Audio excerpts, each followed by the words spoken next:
नमस्कार दोस्तों। आज हम लोग फर्स्ट सोर्स सॉल्यूशन के बारे में बात करेंगे। फर्स्ट सोर्स सॉल्यूशन की जर्नी काफ़ी पुरानी है। पहले ये कंपनी आईसीआईसीआई बैंक की एक सब्सिडरी हुआ करती थी और तब ये एक लॉस मेकिंग कंपनी थी। तब आईसीआईसीआई बैंक ने इसको बेचने का फैसला किया और इस कंपनी को गोयनका ग्रुप ने लिया।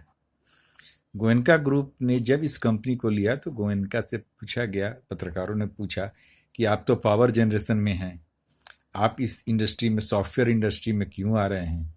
उन्होंने बड़ा सरल सा एक जवाब दिया कि अगर 100 करोड़ रुपया मुझे पावर जनरेशन की इंडस्ट्री से कमाना हो और 100 करोड़ रुपया एक सॉफ्टवेयर इंडस्ट्री से कमाना हो तो दोनों में बेसिक क्या अंतर है।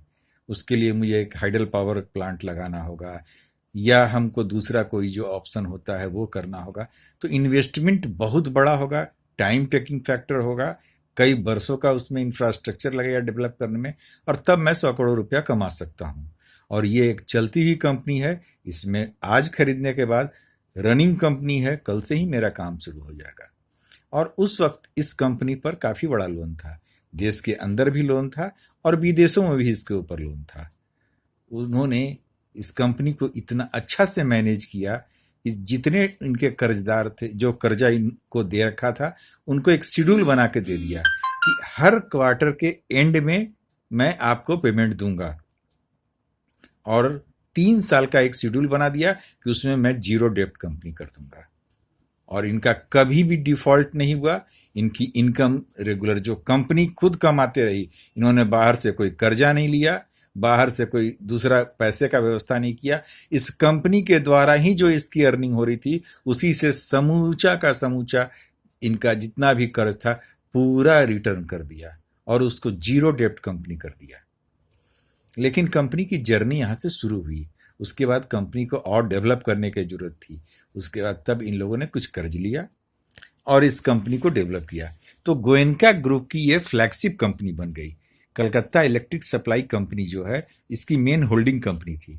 और कलकत्ता इलेक्ट्रिक सप्लाई कंपनी एक छोटी कंपनी थी, अच्छी कंपनी, उसके बावजूद भी उसके इनकम का बहुत बड़ा पोर्शन इस कंपनी के इनकम से जनरेट होता था। लास्ट ईयर जब वो करीब 600 रुपये के आसपास कलकत्ता इलेक्ट्रिक सप्लाई कंपनी थी, अपने लाइफ का सबसे बड़ा डिविडेंड 40 रुपया डिविडेंड पे किया।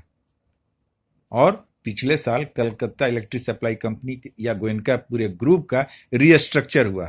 उसमें सारेगामा भी है, उसमें आरपीएसजी वेंचर भी है और भी एक दो कंपनियां हैं। उन सारे कंपनियों का डिमांड ये था कि मुझे फर्स्ट सोर्स सॉल्यूशन का शेयर चाहिए, और ये इतनी डिमांडिंग कंपनी थी।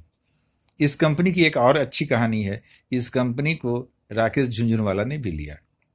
राकेश झुंझुनवाला अपने करियर के बहुत क्राइसिस के फेज से गुजर रहे थे।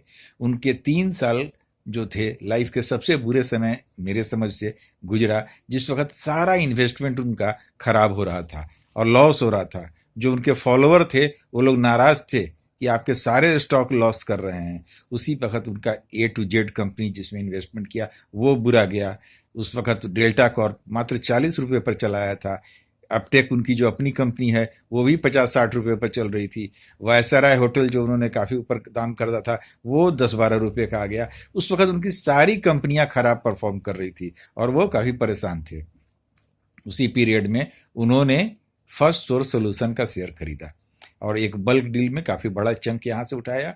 और उसके बाद सिंगापुर की एक पी फंड थी, वो भी अपना स्टेक इसमें ऑफलोड कर रही थी, उनका ही फंड उठाया। 10 रुपये के भाव पर उन्होंने इसको खरीदा था और 1 महीने के अंदर ये फर्स्ट सोर्स सॉल्यूशन का प्राइस 28 रुपया चला गया। माने विद इन ए मंथ उनका कैपिटल लगभग 3 गुना हो गया। And that was a turning point in the Rakesh Jhunjhunwala career. Rakesh Jhunjhunwala के कैरियर में ये एक टर्निंग पॉइंट था और वहां से फिर पूछे मुड़ा के नहीं उन्होंने देखा। उसके बाद उनके और सब भी परफॉर्म बहुत अच्छा करने लगे और फर्स्ट सोर्स उनको बहुत अच्छा पैसा दिया। ये कंपनी 115 रुपये के भाव पर इस साल जब ये पहुंची, उसके बाद उन्होंने एक काफ़ी बड़ा स्टेक अपना इसमें से बेच के कम भी किया है, लेकिन उससे कोई अंतर नहीं पड़ता है। जब उन्होंने बेचा उस वक्त शायद उनको कोई पैसे की जरूरत होगी, दूसरा कुछ काम होगा, उन्होंने निकाला और 115 आने में इसे 5 साल लगा। लेकिन 115 से 243 जाने में मात्र 4 महीने का समय लगा। विदिन 4 मंथ्स वहां से भी डबल से ऊपर हो गया। ये इसकी पोटेंशियल बहुत ज्यादा है। और ये आईटी सेक्टर है। आईटी सेक्टर में पैसा कैसे बनता है ये मैं नहीं जानता हूं, ये आप ज्यादा अच्छे तरह से जानते होंगे। और इसका जो पोटेंशियल है वो काफी अच्छा है। मैनेजमेंट इसके सबसे इंपॉर्टेंट चीज होते हैं। आईटी सेक्टर हो या कोई भी कंपनी हो, management is the most important factor. और ये जो वर्तमान में जो इनका ग्रुप है जो इनको संभाल रहा है, बहुत अच्छे मैनेजमेंट के हाथ में है। और हर साल ये कंपनी रेगुलर डिविडेंड पे कर रही है। पहले साल 1.5 रुपये दिया, अगले साल 2 रुपये, फिर 2.5 रुपये, पिछले साल 3 रुपये दिया है। और इस बार जैसा कंपनी प्रॉफिट कर रही है, हम लोग 5 रुपये डिविडेंड की अपेक्षा रखते हैं। वो इससे संभव है। और इसका जहां तक मार्केट का प्राइस रेंज है, वो मुझे अभी जो एक लेटेस्ट न्यूज जो आज सुबह में आई है कि इसको अब एफएनओ में भी शामिल कर लिया गया है। अब एफएनओ में शामिल होने का फायदा ये होता है कि बहुत सारी म्यूचुअल फंड इंडस्ट्री छोटे मार्केट कैप की कंपनियों को अपने पोर्टफोलियो में नहीं रख सकते हैं, लेकिन एफएनओ में शामिल होते के साथ उनका एक बन जाता है कि इतना रेशियो मुझे इस स्टॉक को अपने पोर्टफोलियो में डालना है। ये एक डिमांड नया क्रिएट होगा म्यूचुअल फंड के द्वारा, और जो हमारे लोग जैसे इन्वेस्टर हैं उनके लिए फायदे का होगा सौदा। तो इसके चलते, इस न्यूज के चलते और आने वाले 2 महीने के अंदर मेरा व्यक्तिगत इसमें जो टारगेट है वो 300 रुपये का है। मैं कोई सेबी रजिस्टर्ड एडवाइजर नहीं हूं। मेरी बात मानने के लिए आप बाध्य नहीं है। आप कोई भी निर्णय लेंगे अगर इन्वेस्टमेंट का, तो पहले अपने आप फाइनेंशियल एडवाइजर से राय ले लेंगे। ये मेरा व्यक्तिगत राय है। मैं इसमें काफी पहले से होल्ड किए हूं और मुझे इसमें कोई बेचने की हड़बड़ी नहीं है।